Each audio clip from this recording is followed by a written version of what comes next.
Okay, good afternoon. My name is Jody Iglesias, and this is my interview project for Se Puede. And so, could you state your name, please? Hi, my name is Michael Valdez.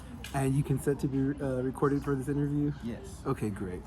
All right, Michael. Well, I know somewhat about you because I see you on the news all the time, and I guess you want to start with the basics about yourself, like where you're from originally, and where you grew up, and what you're doing now. So, my name is Michael Valdez, from San Antonio. I grew up in the west side. I still live where I grew up in the west side of San Antonio, more specifically along Old Highway 90, in the area where Highway 90 meets 151 in the Edgewood community. Okay, yeah, I'm real familiar. I live by SeaWorld, so I'm always passing by that area all the time. And you currently serve on the Edgewood ISD. You're its youngest member, correct? Yes, I serve on the Edgewood School Board. School board. And, what you? I think you're probably its youngest member ever, if I'm not mistaken. What prompted you to run for that position?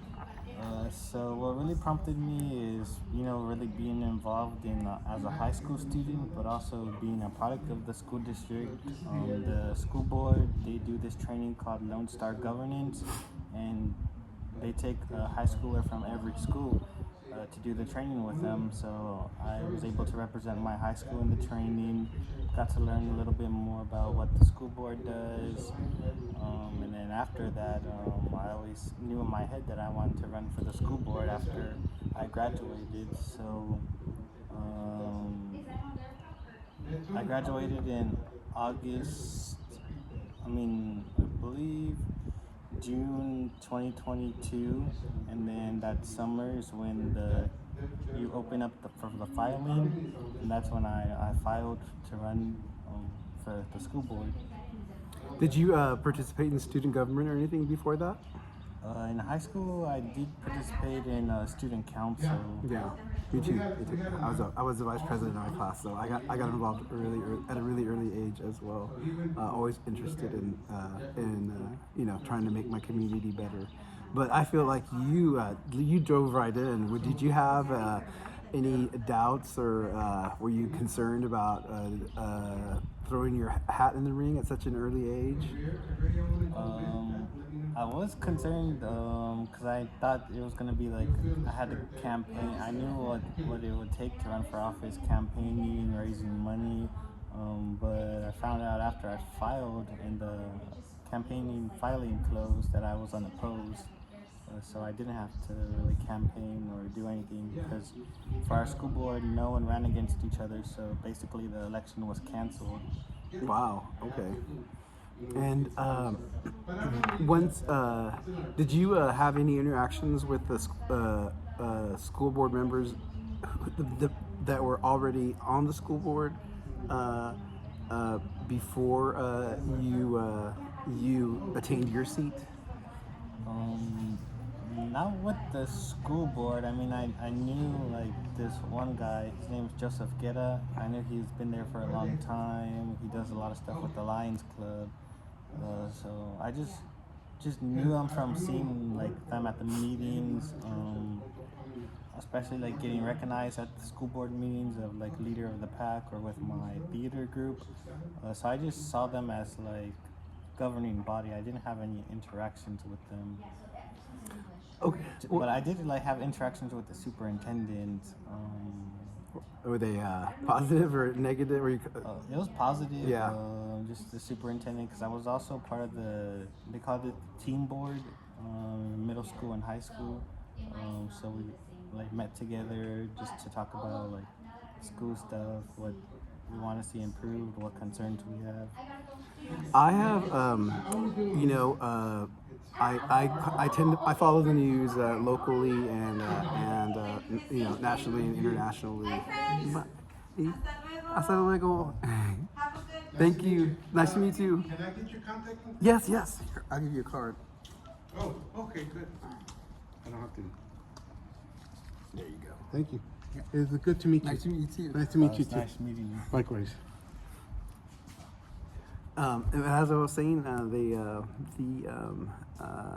so I follow, and I'm really surprised because I feel like when I was involved in any kind of social or political endeavors as a younger person, I felt like I was being mentored a lot, and people kind of took me under their wing.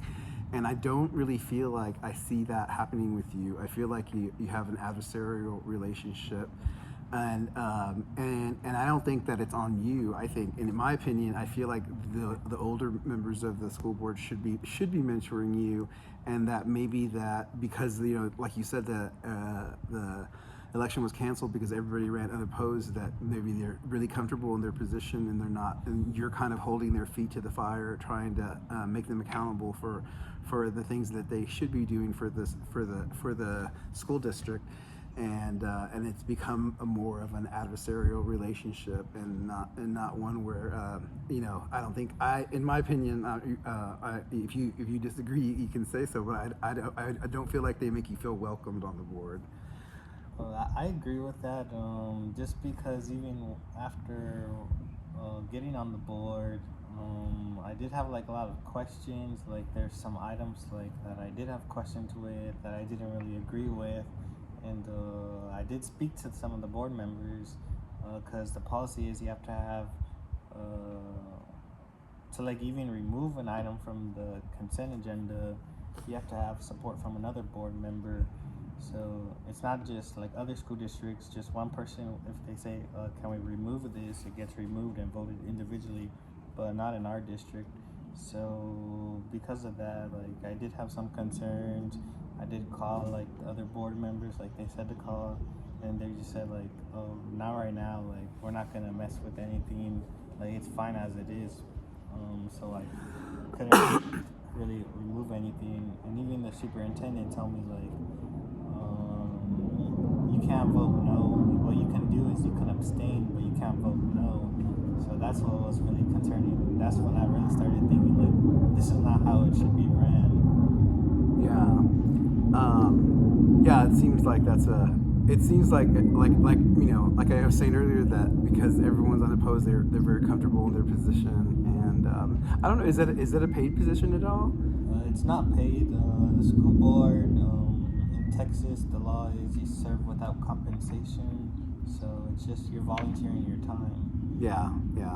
On the boards in committees I serve on, it's the same thing. We might get reimbursements for like gas and stuff like that, or if we have to travel. But other than that, it's all the time that we give is kind of like volunteer time, because we're trying to do our civic duty.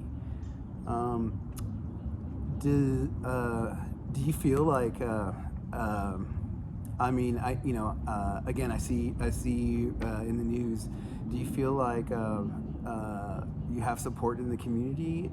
I mean, I know you have my support, and the people in the circles that I run around. We all like, especially as older members of the community. I feel like it's my duty to watch over you and make sure that you're not getting even though they are attacking you in some ways, that they're not attacking you too viciously, or and if we need to mobilize to come around and support you. But do you feel like you have that support in the community? Do you feel like you have a mandate, I guess, have you heard from your constituents? I do feel like I have a lot of support from the community, more support than as from like the school board members and the superintendent. But that's something like I realized early on is like, even like the historical context of our district. The students walked out in 1968, so there's always been a lot of community, but just so moving on, the district got taken over, and the district's been so separated from the community for quite a long time. So that's when I realized, like, really it's the community first. We're here to serve the community. So I even look up to like a lot of the elders in the community, like Manuel Garza, and even other people from the school board. Ramiro Nava was like he was really inspirational in like improving the schools in the early 2000s, and now he's a superintendent. So I really look up to the community, everything they've given to us. Do you, I guess, do you have any like notions of a plan or anything? Like, are you encouraging anyone else to run so that you can kind of break through this two vote rule that I mean I feel like that might be like a next step, like to try to encourage someone else who sees things from your perspective, and especially since so many people since everybody ran unopposed, that maybe it's time to encourage other people with a fresh perspective, with who are who want accountability to run. Is that something you've considered? In the 2024 election, I did encourage, I was supporting 3 people that were running against the incumbents, because they know what they want to do, they know what they want to support, the students, so that's why I really encouraged them and supported them during the campaign period.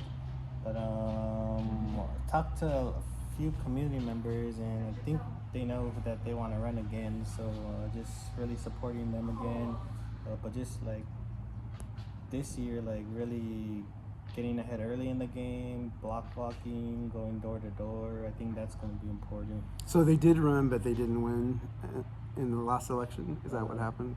One of the persons that I supported won, but the other 2 did not. Yeah, I've run for I'm on the environmental advisory committee for the River Authority, and I ran for the board of directors, and I didn't win because we had too many Democrats running, and we ended up splitting the Democratic vote.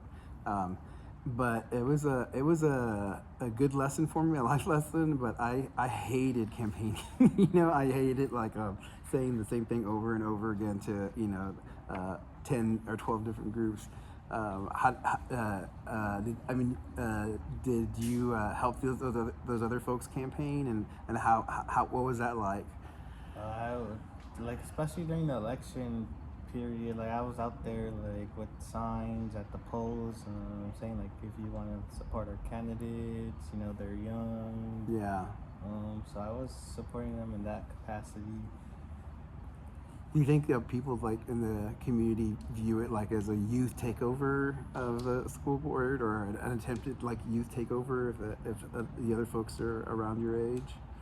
I don't think they see it as a youth takeover, but just like a different perspective serving the school district. Like I said, like a lot of the community's been disconnected, and it also doesn't help that we have our elections during the presidential and governor period, because we were even like looking at the past election data, and a lot of people, they just want to go in the polls and vote for president, governor, but the rest of the school board, it's at the last ticket, so they often just either vote randomly or don't vote in that portion at all. So that's why there was a lot of undervotes. Yeah, I remember when I ran, we had to draw for positions, and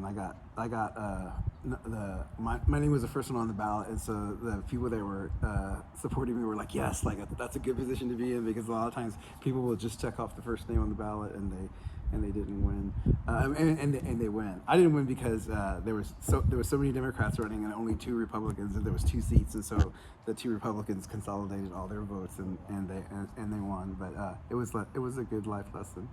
Do you feel like this is going to do you have any ideas or aspirations about running for a higher office in the future? I know you're in school right now. We have some classes together. We're in different places in life, because I'm in school as a retiree, and you're in school as a traditional student. So do you think after you graduate that you might look into running for a different type of office, like city council or anything like that? At the moment, I know that I want to do my re-election for the school board. That's 4 years, so next November 2026, that's when I have to run for re-election. At this moment, I really want to just like support the school district, support a lot of the initiatives that I feel like are really important, especially like facilities and just putting the district in the right mindset of what our future looks like. But maybe in the future, like city council or state house district. Yeah, yeah, definitely two important positions that I feel like are still kind of at a local level where you have a direct impact on the people that you serve, rather than like a congressman who has a huge congressional district and hundreds of thousands, if not more, constituents. Um, I know that in I guess maybe it was earlier this year, or you were reprimanded by the board, and they removed some of your ability to do your job. It seems like, and it seems ridiculous to me that they wouldn't. Are they not allowing you to vote? Is that what's happening? Or I know they're not allowing you to travel or to represent the board in any kind of function, like at the statewide ISD conference. Did you end up going to that, and were they surprised to see you there, or if you went, and did they try to like scold you or anything about it? Yes, so I can still vote, I can still attend all the school board meetings, but what they barred me is from district related travel. They wouldn't pay for the travel, and I cannot hold a board officer position. Or committee position? And they took me off of the committee, that facilities and finance committee that I was on. But just because I've endured even all this, like what they've done to me since getting on the board, like I knew like I can still attend these, but they wouldn't pay for me. So I still went to the conference, because along the way of my journey on the school board, I've met a lot of other school board members from districts across Texas, and they're really supportive of me. So I was able to like go with other people. Good. Also, the conference was already paid for, so they couldn't cancel the registration that last minute like they hoped to do. Yeah. And so were they surprised? Do you think they were surprised to see you there, or? They were surprised. They were just looking at me, especially the superintendent. He was just looking at me and the other board members. That's great. That's great. Do you feel like you've made any kind of headway in terms of improvement for the district, and like how, in what ways? So the one that's always on the top of my head is a few months after I got on the school board, we were voting for library material that we have from a grant. I believe it was like around $150,000, and we still had a lot of money left over. And that's when I said, like, hey, we have the school that I graduated from. We have a high need in that school still. How we don't have a library. There's no books, and just like from informal conversations with the superintendent and the district staff, they said, "Oh well, everyone has laptops, so they can just use the digital books." But I was like, "No, that's not the same." So I said, like, "Can we put money for the library?" And they said, "No, like we're gonna be voted how it is."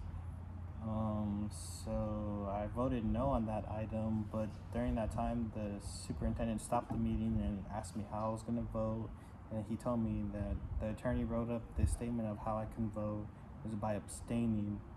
But I was just I knew that wasn't right, but I did it at the time because I thought that's how it was always done.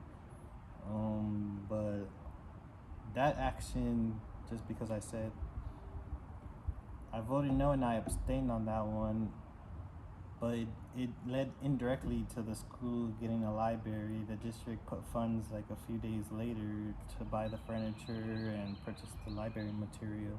So that's one thing I was proud of. Great, that's awesome. That's awesome.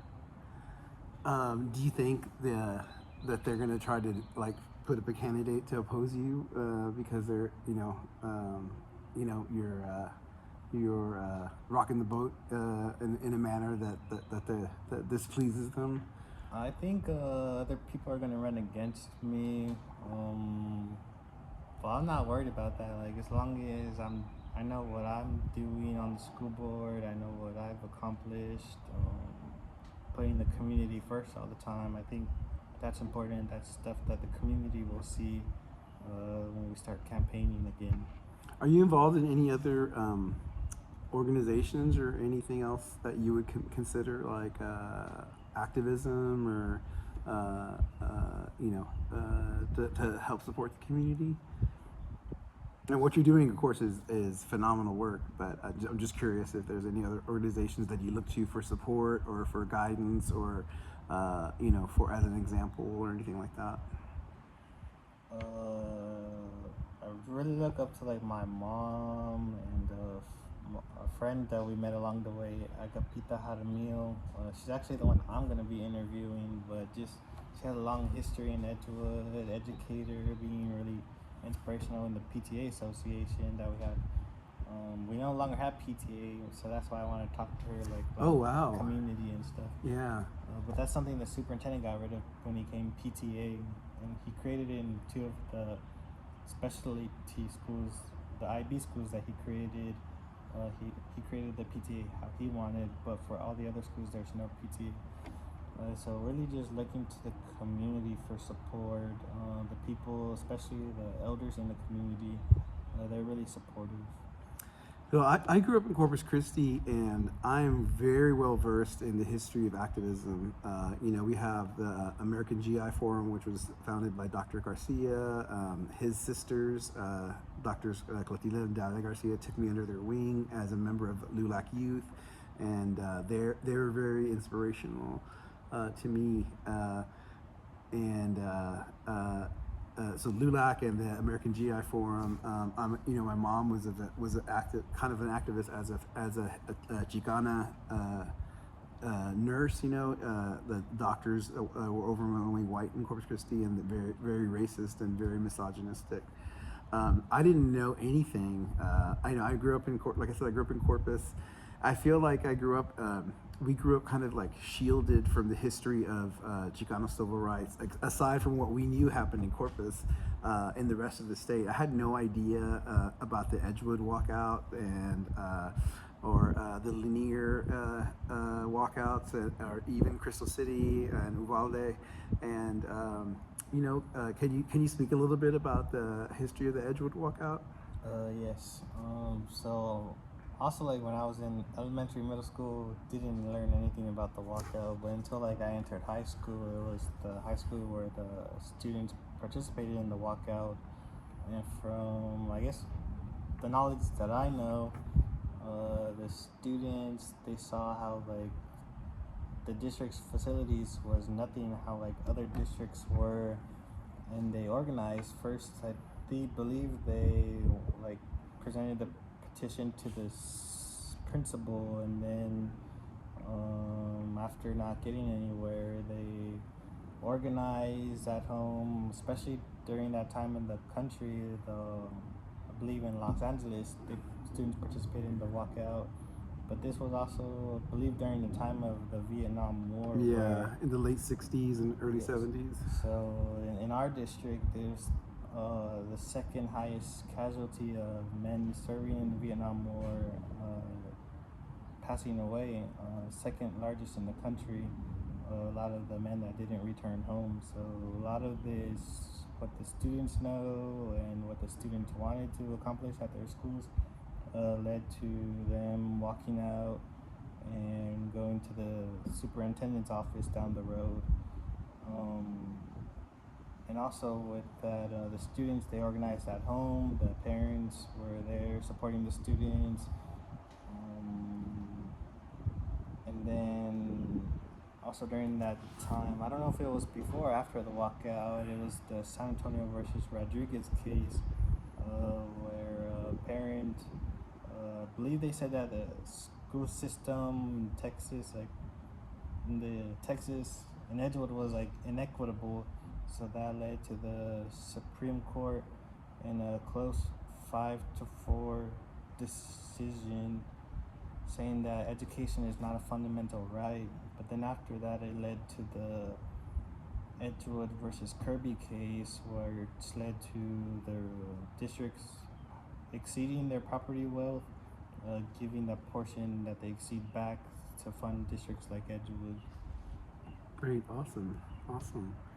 Well, I'm so glad to be in the MOS program at UTSA. I wasn't what I originally intended, but I've learned so much, and it's so much that inspires me to keep on trying to fight for equality and justice in this racist country that we live in, and especially with our racist federal government that we currently have and our racist state government that we currently have. I'm grateful that we live in San Antonio, because I feel like San Antonio is like a safe haven among all the rest of the red areas of the states. So I'm glad we have programs like this class that we're in right now. So, well, I want to thank you for letting me interview you, and I'll see you in class. All right. See you in class. Okay. Thank you very much. Bye.